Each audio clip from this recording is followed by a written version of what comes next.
Judge ಮುಂದೆ ಹಾಜರುಪಡಿಸಿದ ಬಳಿಕವಾಗಿ ರೇವಣ್ಣ ಅವರನ್ನ ಜೈಲಿಗೆ ಕರೆತರುವಂತಹ ಸಾಧ್ಯತೆ ಕೂಡ ಇದೆ.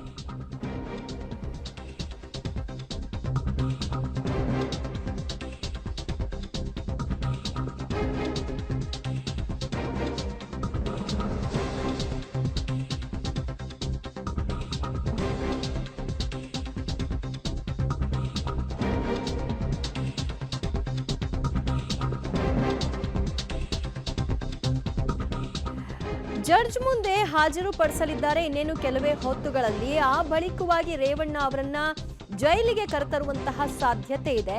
ರೇವಣ್ಣಗೆ ನ್ಯಾಯಾಂಗ ಬಂಧನವನ್ನ ಕೊಡುವ ಆದೇಶ ನಿರೀಕ್ಷೆ ಮಾಡಲಾಗ್ತಾ ಇರೋದ್ರಿಂದಾಗಿ ಒಂದ್ ವೇಳೆ ವಿಚಾರಣೆಗೆ ಕಸ್ಟಡಿಗೂ ಕೊಡಬಹುದು, ಇಲ್ಲ ನ್ಯಾಯಾಂಗ ಬಂಧನಕ್ಕೂ ಕೂಡ ಒಪ್ಪಿಸಬಹುದು. ಸೊ ಆ ಹಿನ್ನೆಲೆಯಲ್ಲಿ ಪರಪ್ಪನ ಅಗ್ರಹಾರ ಜೈಲಿಗೆ ಸೇರೋ ಸಾಧ್ಯತೆ ಹಿನ್ನೆಲೆಯಲ್ಲಿ ಅಲ್ಲಿ ಪೊಲೀಸ್ ಬಂದೋಬಸ್ತನ್ನ ಮಾಡಿಕೊಳ್ಳಲಾಗಿದೆ. ಪರಪ್ಪನ ಅಗ್ರಹಾರ ಜೈಲಿನ ಬಳಿ ಎಂದಿನಂತೆ ಕಾರ್ಯನಿರ್ವಹಿಸ್ತಾ ಇದ್ದಾರೆ ಚೆಕ್ ಪೋಸ್ಟ್ ಸಿಬ್ಬಂದಿಗಳು. ಪರಪ್ಪನ ಅಗ್ರಹಾರ ಜೈಲಿನ ಹೊರಭಾಗದಲ್ಲಿರುವಂತಹ ಚೆಕ್ ಪೋಸ್ಟ್ ಅಲ್ಲಿ ಸಿಬ್ಬಂದಿಗಳು ಈಗಾಗಲೇ ಭದ್ರತೆಯನ್ನು ಒದಗಿಸಿದ್ದಾರೆ. ಇನ್ನೇನು ಕೆಲವೇ ಹೊತ್ತುಗಳಲ್ಲಿ ಜಡ್ಜ್ ಮುಂದೆ ಅವರನ್ನ ಹಾಜರುಪಡಿಸ್ತಾರೆ, ಜಡ್ಜ್ ನಿವಾಸಕ್ಕೆ ಕರೆತರ್ತಾರೆ.